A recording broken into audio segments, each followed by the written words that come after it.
Hello, we're here on Hadrian's Wall at the northern edge of England to celebrate the life and work of a great poet, H Auden. Auden was born in York, the Romans' other northern fortress, 100 years ago this month. This wall set the boundaries of Auden's own poetic landscape. An ordnance survey map of Alston Moor, just over in that direction, had pride of place among the belongings Auden took with him on his long exile. An exile we'll be coming back to a great deal in tonight's programme. And this wall also represented the northern frontier of what he called his great good place. That part of the Pennines that stretches up here from Swaledale in North Yorkshire and across to the Eden Valley in what used to be Westmoreland. Whenever I begin to think about the human creature we must nurse to sense and decency, an English area comes to mind. I see the nature of my kind as a locality I love. Those limestone moors that stretch from Brough to Hexham and the Roman wall, there is my symbol of us all. There, where the Eden leisures through its sandstone valley, is my view of green and civil life that dwells below a cliff of savage fells, from which original address man faltered into consciousness. Always, my boy of wish returns to those peat-stained, deserted burns that feed the weir and Tyne and Tees. But in spite of the hold that this landscape had on his soul, at the turning point of his life, that self-imposed wartime exile Auden rejected it. He wrote to a friend in 1939, "No, God willing, I never want to see England again." It has to be said that at the time, England felt very much the same way about him and his fellow poet and friend Christopher Isherwood, who went to America with him. Their refusal to return to Britain and join the struggle against fascism, which, as the court poets of the left they had been railing against for the previous decade, was widely criticised. There were indignant questions in the House of Commons. The Daily Mail called Auden a disgrace to poetry, and Evelyn Waugh included a singularly unflattering picture of the two poets turning up in his book Put Out More Flags, and he called them Parsnip and Pimpernel. In a discussion about them, one girl from the London School of Economics said, "What I don't see is how these two can claim to be contemporary if they run away from the biggest event in contemporary history. They were contemporary enough about Spain when no one threatened to come and bomb them."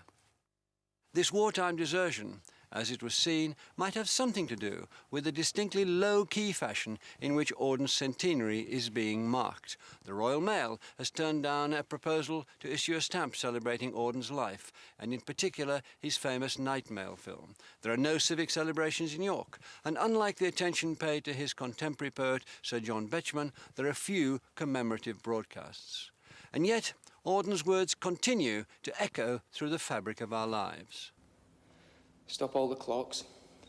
Cut off the telephone. Prevent the dog from barking with a juicy bone. Silence the pianos and with muffled drum, bring out the coffin. Let the mourners come. Let the aeroplanes circle moaning overhead, scribbling on the sky the message, he is dead. Put crepe bows round the white necks of the public doves. Let traffic policemen wear black cotton gloves. He was my north, my south, my east and west, my working week and my Sunday rest, my noon, my midnight, my talk, my song. I thought that love would last forever. I was wrong.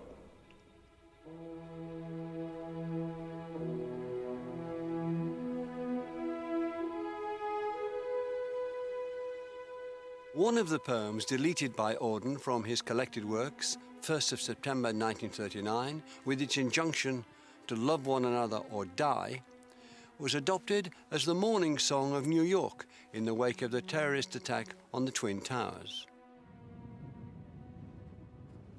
I sit in one of the dives on 52nd Street, uncertain and afraid as the clever hopes expire of a low, dishonest decade. waves of anger and fear circulate over the bright and darkened lands of the earth, obsessing our private lives. The unmentionable odor of death offends the September night. Accurate scholarship can unearth the whole offense from Luther until now that has driven a culture mad. Find what occurred at Linz, what huge imago made a psychopathic god. I and the public know what all school children learn. Those to whom evil is done do evil in return. But Auden isn't only a chorus to our terrible contemporary tragedies. His legacy can also be found amid our more innocent relaxations. In two of my series of books, in the 44 Scotland Street series, one of the characters there is a great fan of Auden's and keeps quoting Auden. And then also in my Sunday Philosophy Club Isabel Dalhousie series of books, Isabel Dalhousie, lo and behold, happens to be an Auden fan. And so we get a lot of discussion of Auden's poems in those books. Now, my Number One Ladies Detective Agency series about Mara Matsui, the lady from Gaborone in Botswana. Now, Mara Matsui doesn't read Auden, as it happens, but a remarkable thing happened. I received a letter from Auden's literary executor, Edward Mendelsohn, who's the great Auden scholar in New York, totally out of the blue. He wrote to me, and it transpired that he read my Number One Ladies Detective Agency books and indeed my Sunday Philosophy Club series books. And he said he thought that Auden and Mara Matsui would have agreed almost 100% of the time. So I was delighted to receive this letter. It was the next best thing to receiving a letter from Auden himself, which obviously wasn't on the cards at that stage. And in the city of his birth, at York Railway Museum, a new generation is coming to terms with his work.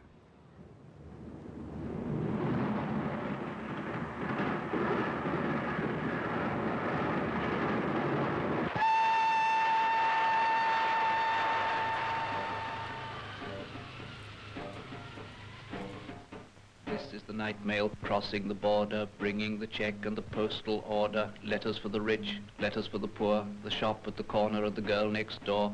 Pulling up, he took a steady climb, the gradients against her, but she's on time.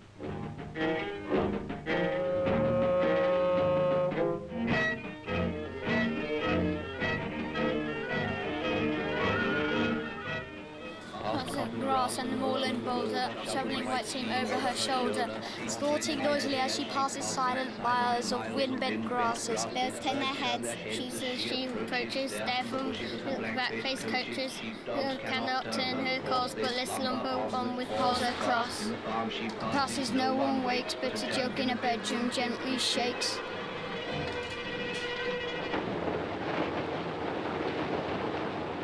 Letters of thanks, letters from banks, letters of joy from the girl and the boy, receipted bills and invitations to inspect new stock or to visit relations, and applications for situations and timid lovers, declarations and gossip from all the nations, news circumstantial, news financial, letters with holiday snaps to enlarge in, letters with faces scrawled in the margin, letters from uncles, cousins and aunts, letters to Scotland from the south of France, letters of condolence to Highlands and Lowlands, notes from overseas to Hebrides, written on paper of every hue, the pink, the violet, the white and the blue, the chatty, the catty, the boring, adoring, the cold and official, all the hearts outpouring, clever, stupid, short and long, the typed and the printed and the spelt all wrong.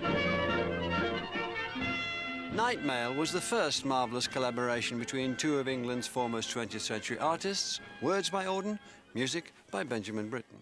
A credit repeated a couple of years later in a radio documentary prompted by this stretch of the Roman Wall. 70 years ago, BBC North of England Home Service broadcast a documentary about Hadrian's Wall from its Newcastle studios. It includes one of Auden's most anthologised poems, Roman Wall Blues. But the programme wasn't recorded, and it was thought that Britten's music had been lost in the airwaves. But recently, his accompaniment to Roman Wall Blues has been rediscovered. After the show, it was left lying about. Nobody seemed interested in it, so I picked it up and brought it home. Roman Wall Blues, which is about a Roman soldier bemoaning his fate on the wall, and they were supposed to be singing that, but they were far too musical. So they sent across the road to the Oxford Galleries, the dance hall there, for the crooner in the orchestra who came in. And of course he had a suitable, moaning, rather dismal voice, and he was just absolutely dead right for it.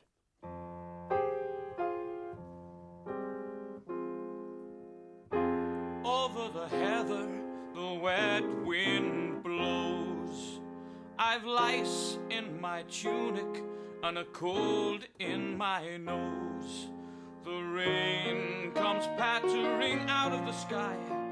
I'm a wall soldier, I don't know why. Hadrian, the traveller, the builder, came to Britain and set to work to construct a systematic frontier, as he had previously done in Germany. As a basis, he took Agricola's road from Carlisle to Corbridge. To construct it, all 3 legions in Britain were called in. Along the top was a rampart walk patrolled by sentries, but the wall was garrisoned by auxiliaries, not legionnaires. You seen Augustales? No, I ain't seen him. He's not been around for a fortnight. I want to see him. He doesn't pay his debts. Maybe he's got a skirt someplace. Give me some more wine. How's Mithras? You lay off Mithras. What do you want to go fooling around with that stunt religion for, Spot? You'll be turning Christian next. Didn't I tell you to lay off it? Take it easy, Spot. I was only kidding. But they all sound cockeyed to me. The mist sweeps over the hard grey stone. My girl's in Tongria, I sleep alone. Aulus goes hanging around her place. I don't like his manners, I don't like his face. Piso's a Christian, he worships a fish. There'd be no kissing if he had his wish. She gave me a ring, but I diced it away. I want my girl, and I want my pay.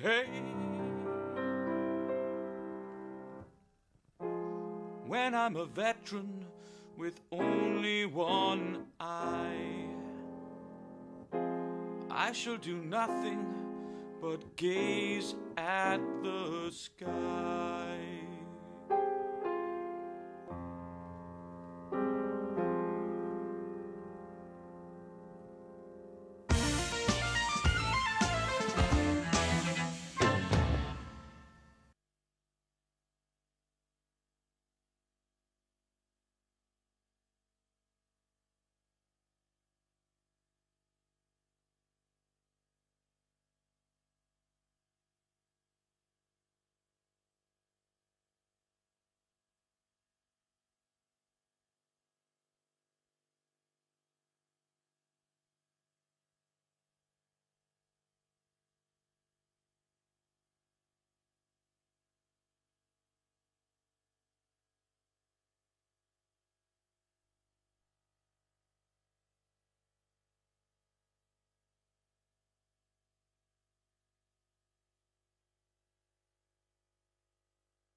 Auden's Pennine passion began with what lay under these moors, now in the bleak midwinter, rather than the landscape itself.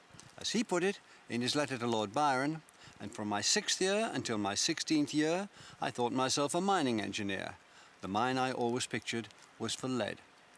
His childhood reading took him to titles like Mines and Mining in the Lake District. His mother's Christmas present to him when he was 11 was Machinery for Metalliferous Mines by E. H. Davis, FGS. And this sat alongside works like Stanley Smith's Lead and Zinc Ores of Northumbria and Alston Moor. This lead mining museum at Killop in Weardale is at the centre of what used to be lead mining country. Most of the pits are only a couple of seams away, and their names are scattered throughout Auden's early poems. Natras, Nenthead, Rookhope, Brandon Walls and Gaddigill.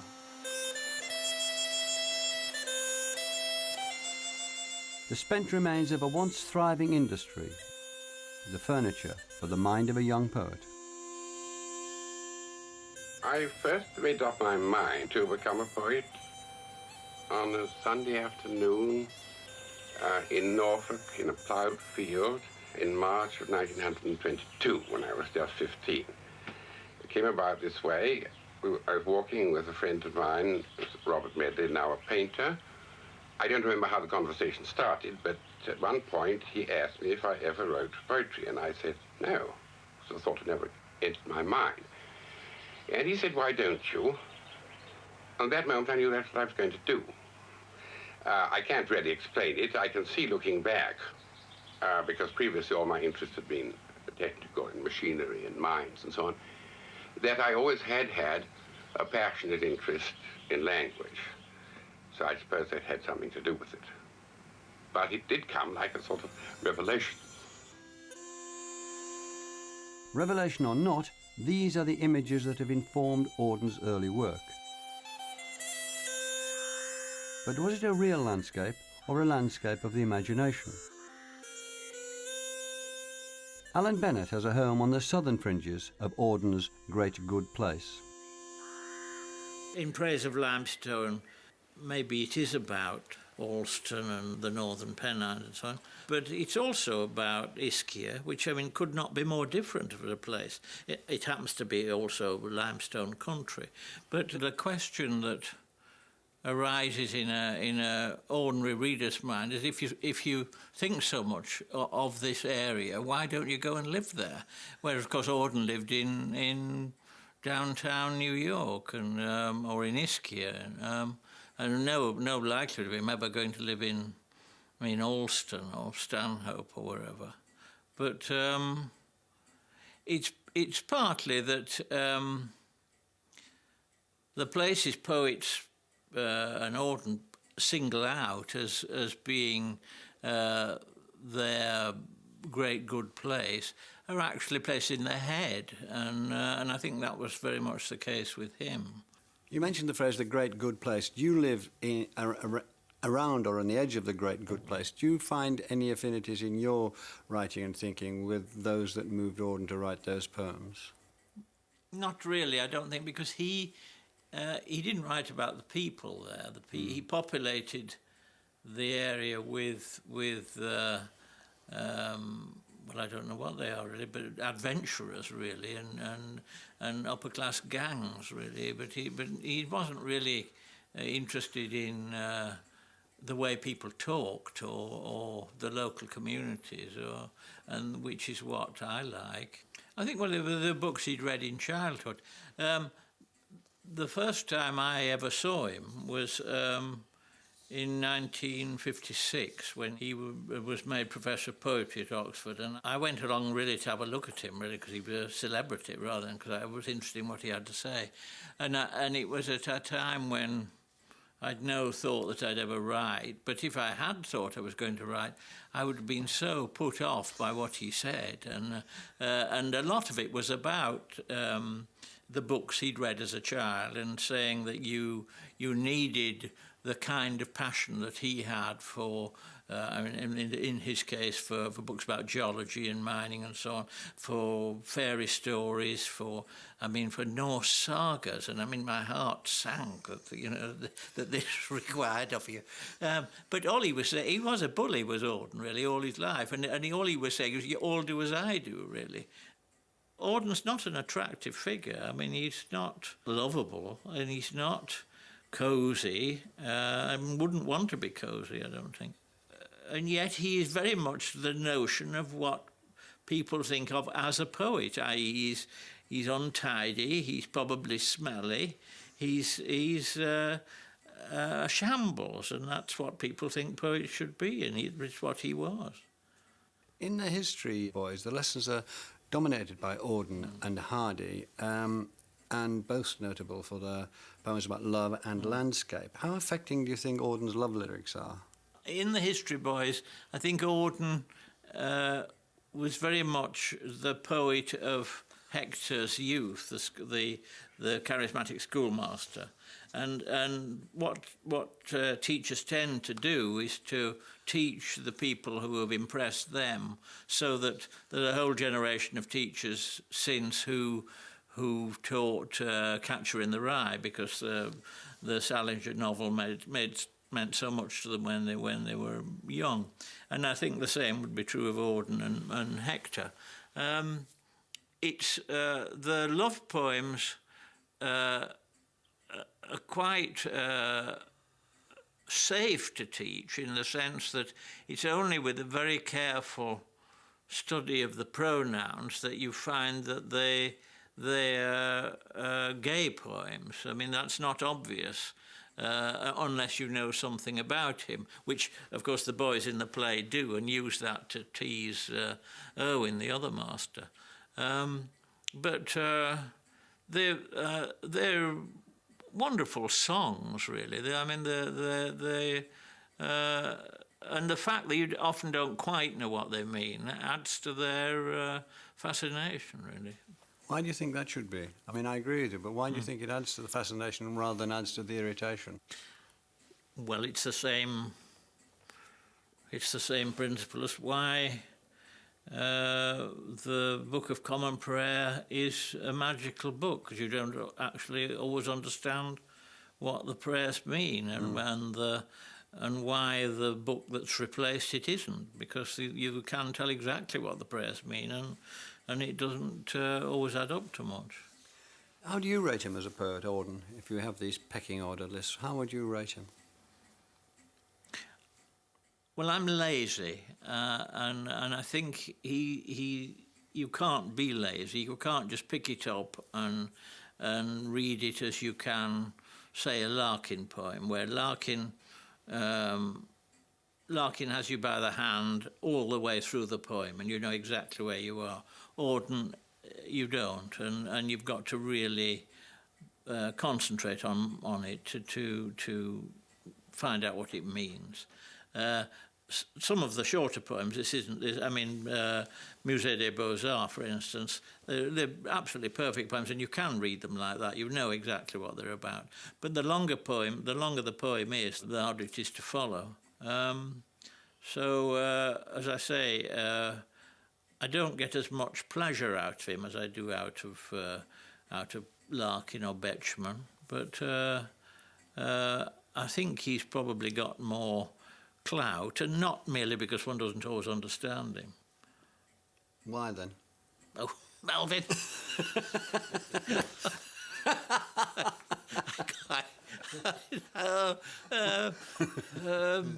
I don't know. I feel he has more clout simply because I don't understand him, really. And I can't follow him. There are all sorts of poems and discussions like The Sea in the Mirror, which I've no idea what they're about. But yet commentators have said there are wonderful things in them. But as I say, they need far more work than I'm prepared to put in. I'm very, very relieved. Well, there you are. But I suspect Alan Bennett might have some sympathy with the Auden of 1969, even if he does sound a tad like a grumpy old man. The Book of Common Prayer, we knew, was that of 1662. Though with its sermons may be well, liturgical reforms are hell. Sex was, of course, it always is, the most enticing of mysteries. But newsstands did not yet supply Manichaean pornography.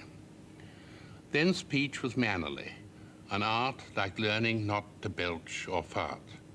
I cannot settle which is worse, the anti-novel or free verse. Nor are those PhDs my kith who dig the symbol and myth. I count myself a man of letters who writes or hopes to for his betters. Dare any call permissiveness an educational success? Sane are those classrooms which I sat in, compelled to study Greek and Latin. Though I suspect the term is crap, if there is a generation gap, who is to blame?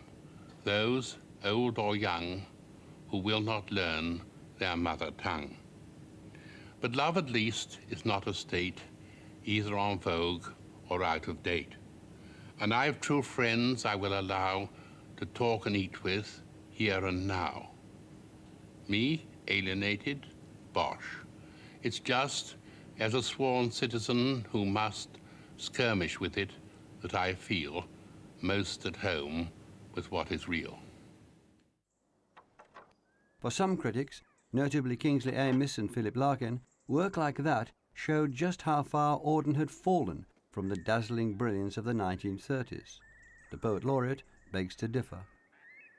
Well, I so deeply disagree with it. It is not true to say that there is a loss in overall quality after the move to America. What is true is that the poems change very interestingly in mood and temper and manner. Broadly speaking, and this is a very broad brushstroke kind of response to the question. Broadly speaking, they become less compressed, more discursive, more interested in the manifestation of ideas as such, more engaged, more manifestly engaged with things in the world, which you would think, interestingly, should appeal to Larkin and Amis, actually, but appears not to kind of show on their radar very clearly. Admittedly, sometimes more whimsical.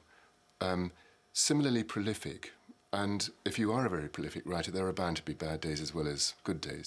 The 1950s generation of Amis and Larkin felt, to a degree, betrayed by Auden. They both admired him enormously when they were young. Larkin's very early poems are entirely imitative of the Auden of 1936 to 39.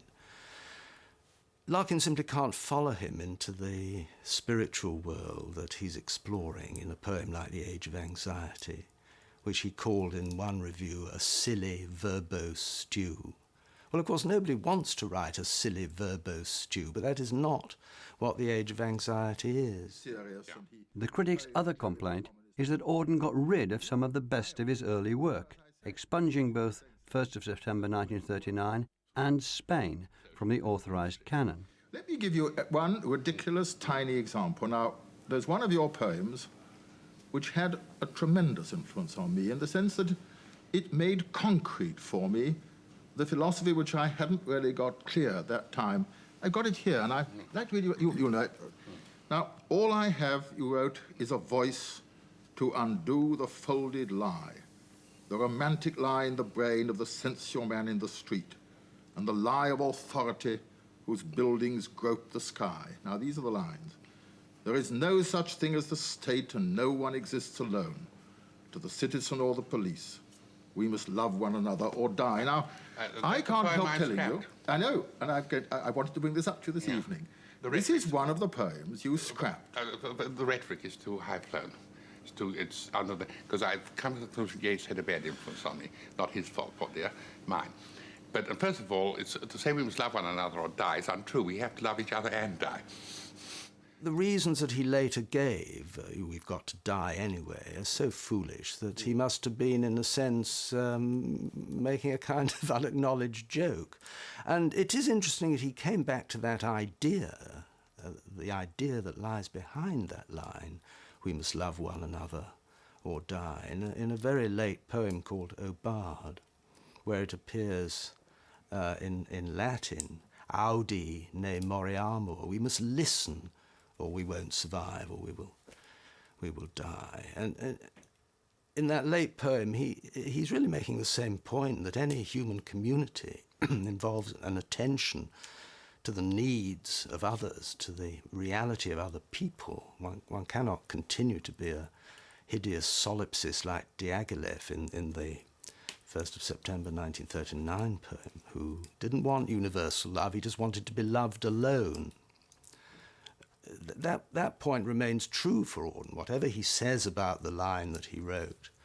And the line remains true. And we have it, of course, in the original text, and we may reprint it if we wish, against Auden's wishes. But I'm just wondering whether you're quite right to be such a self-confident censor of the young Auden, because you were then right. That young, it was written the outbreak of the war. It was written after you'd been to America. Yes. But somehow from over there you said something which I think to many people of my age... Well, I'm afraid it got in anthologies. I try and get it out when I can. I won't give permission for it. But even when we say to you... This is a literary matter. It's not that most of the things I said I object to is what was said, but I object to the manner. It's too high-flown. We have the awkward problem of what is their status in the works of Auden. He hated them, he called them names, pompous trash that he's ashamed to have written, and yet we like them, we still admire them, and I personally think many of them are amongst his finest works, poems like Spain, for example. Auden went to Spain to support the Republican government, a left-leaning regime which became increasingly dependent on communist Russia. He ended up making a few desultory broadcasts at a time when it was obvious that Franco, who enjoyed the support of the other fascist states, Germany and Italy, would triumph. Whatever he felt subsequently, that experience produced a poem which critics continue to see as important. Spain, 1937. Tomorrow for the young. The poets exploding like bombs. The walks by the lake. The winter of perfect communion. Tomorrow, the bicycle races through the suburbs on summer evenings. But today, the struggle. Today, the inevitable increase in the chances of death. The conscious acceptance of guilt in the fact of murder. Today, the expending of powers on the flat, ephemeral pamphlet and the boring meeting. Today, the makeshift consolations, the shared cigarette, the cards in the candlelit barn and the scraping concert, the masculine jokes. Today, the fumbled and unsatisfactory embrace before hurting. The stars are dead. The animals will not look. We are left alone with our day, and the time is short.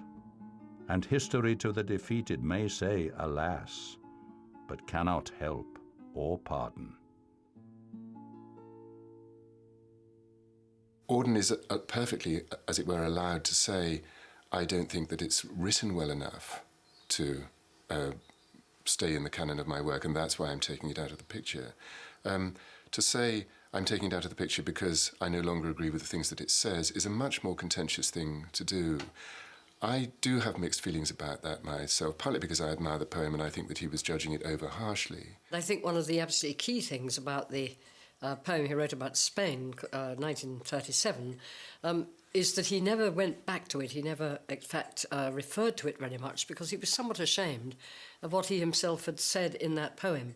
And I'm not sure whether I'm right, but my impression is that while he was in Spain, coming out as an idealistic left-wing young man, he encountered the extraordinary cynicism of the relationship between the communists and the anarchists, the destruction of POUM, the anarchist movement, deliberately by the communists who were their fellow warriors on the field.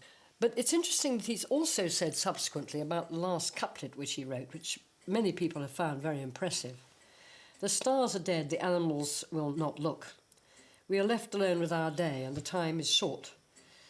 And history to the defeated may say alas, but cannot help or pardon.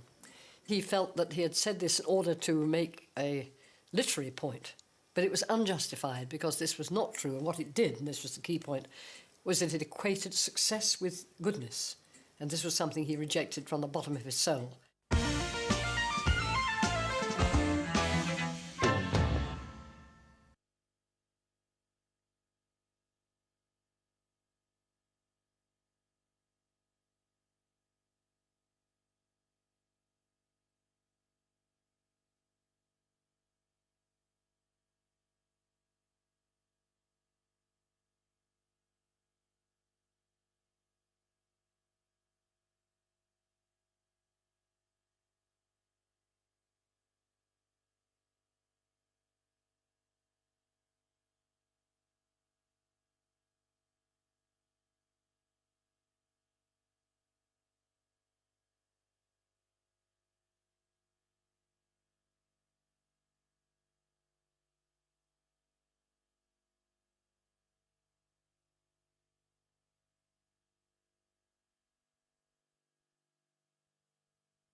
nation, all of creation, that it is time we should end all warfare. Utter it loudly, utter it proudly, ye warrior eyes may ye bring your powers to bear, no more inciting madmen to fight.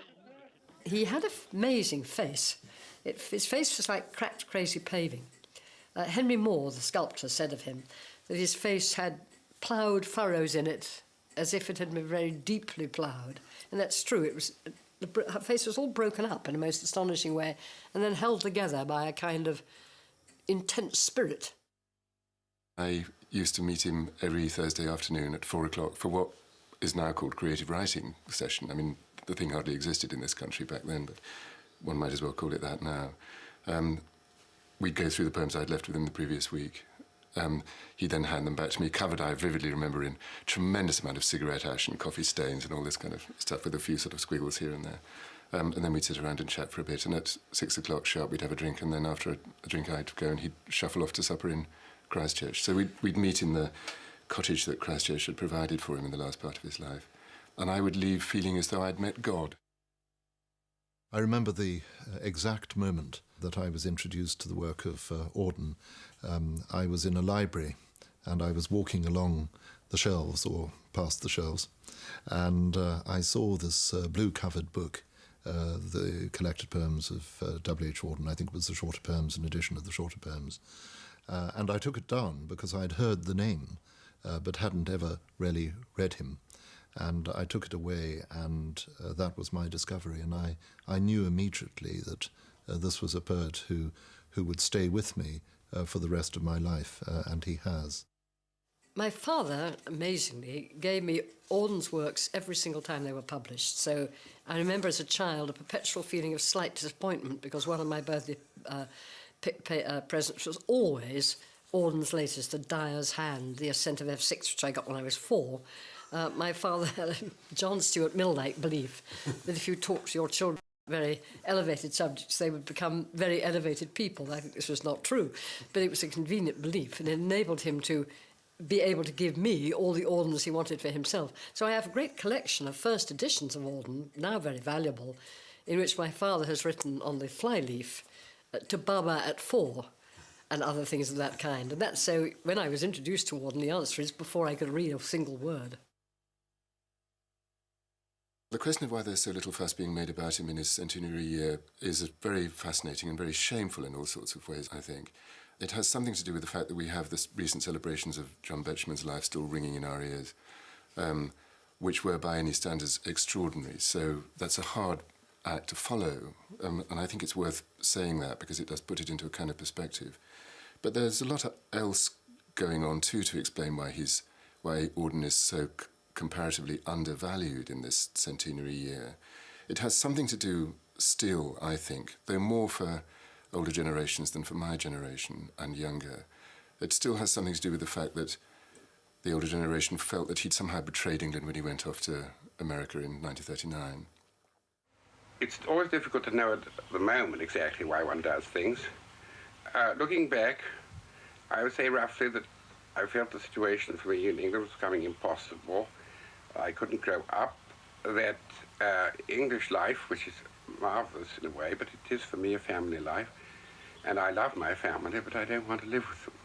You wanted to be alone, really? Yes. There's been a tremendous amount of criticism which continues to this day of your decision. Impertinent criticism, I would agree with you. But people have every right to make But in a way, a criticism that you might care to answer. No, I won't answer that kind of thing. I mean, I know that it was right for me to do. And in fact, I only felt that I discovered who I was after I got to America. My parents were disinclined to talk about betrayal, but I think they must have felt it rather. My mother directly confronted this with my father, and they both decided quite consciously that they had to stay, because if they didn't stay, she herself particularly felt that she would be shaming the cause that she believed in, that is to say, the cause of conscientious objection and pacifism. And I think they must have felt a certain twinge of what one might call, I guess, mild anger, really, at people like Auden whizzing off across the Atlantic. You mentioned America and going over there in '39. I don't want to discuss with you why you went there. I'm much more interested in some other question. While you were there, I mean, my stepchildren were there and were so upset at missing the Blitz and missing what they thought was part of their heritage that they insisted on coming back. Did you never feel you were missing a great English experience when you were in America during the war? I must say honestly not. You didn't? I had lots of things to do, teaching, and I must honestly say I didn't. Somewhere in the middle of all this, and I dare say more for the people who were hurling abuse at him in 1939 than now, is the fact of him being a manifestly gay writer. I mean, how much of the obloquy is to do with that? It's difficult to measure at this distance, and I hope, for God's sake, it's something that doesn't trouble us at all now, but it is there. You feel it there in some of the remarks. It's around the things that Evelyn Waugh is saying about him, I think, in 1939. It's a very complicated British, actually English kind of disapproval that's being expressed at that moment, I think. It is partly political, it's partly social, it's partly to do with the war, it's partly to do with sexual politics. Whatever his political or sexual identity, Auden always took a realistic view of what poets can achieve. I read Mein Kampf fairly early, and one knew after reading that the Second World War was only a matter of time. But the curious thing you raised was with me, I came back, I was a bit older, I came back from Berlin to teach, but I came back, in a sense, a politician. I wanted to do something about it. You didn't come back feeling you wanted to do, you went on writing poetry, didn't you? Right. You see, obviously, one's distinguished between the duties one might feel one has as a citizen and the one has as a poet. I think the only political duty directed a person has as a poet is to maintain the purity of the language against corruption.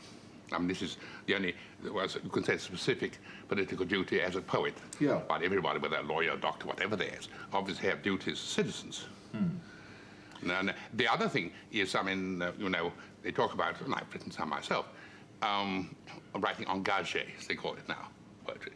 By all means, let a poet do that, if he feels like doing it, provided he doesn't think he's going to change anything. After I wrote various things about Hitler, which I don't take back for a second, but nothing I wrote prevented one Jew being gassed up and spent the war by 5 seconds. He certainly is right that none of his work saved a single Jew from the gas chamber, and yet he remains the poet of his century's suffering.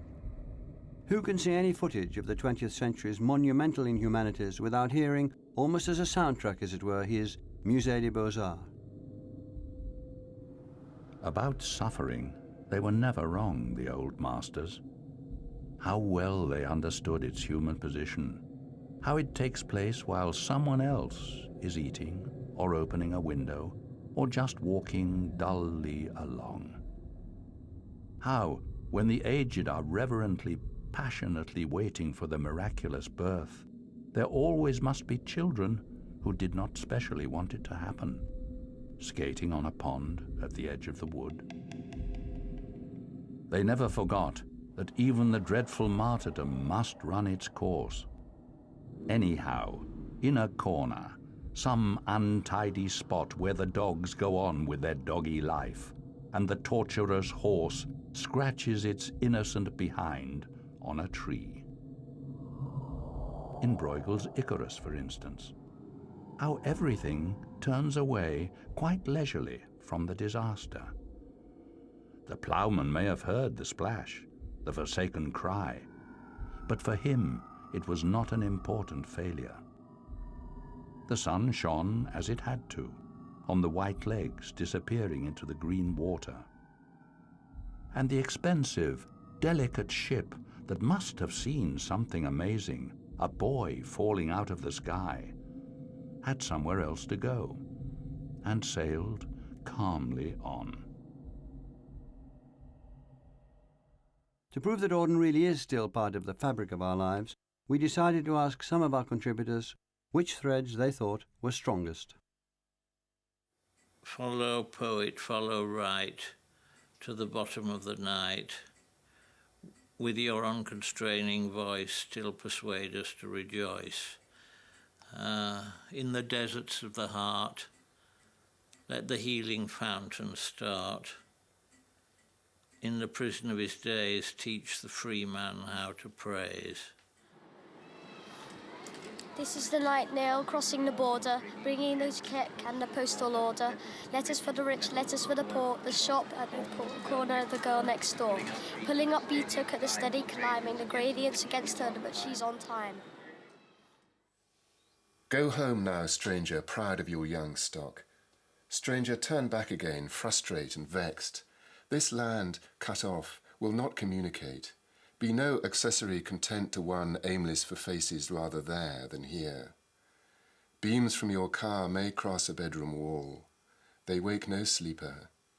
You may hear the wind arriving driven from the ignorant sea to hurt itself on pain, on bark of elm where sap unbaffled rises being spring. He says he wasn't clever at all.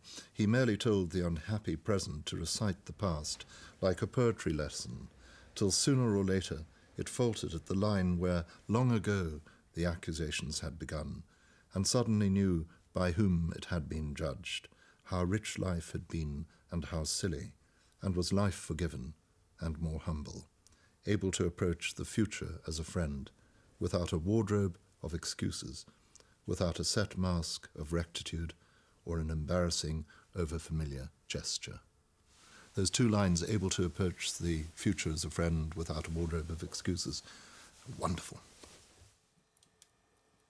Here, war is simple, like a monument. A telephone is speaking to a man. Flags on a map assert that troops were sent. A boy brings milk in bowls. There is a plan for living men in terror of their lives, who thirst at 9, who were to thirst at noon, and can be lost, and are, and miss their wives, and, unlike an idea, can die too soon. But ideas can be true, although men die. And we can watch 1,000 faces made active by one lie. And maps can really point to places where life is evil now. Nanking, Dachau.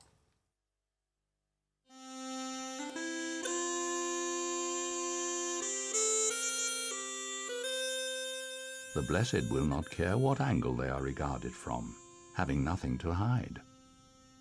Dear, I know nothing of either, but when I try to imagine a faultless love or the life to come, what I hear is the murmur of underground streams. What I see is a limestone landscape.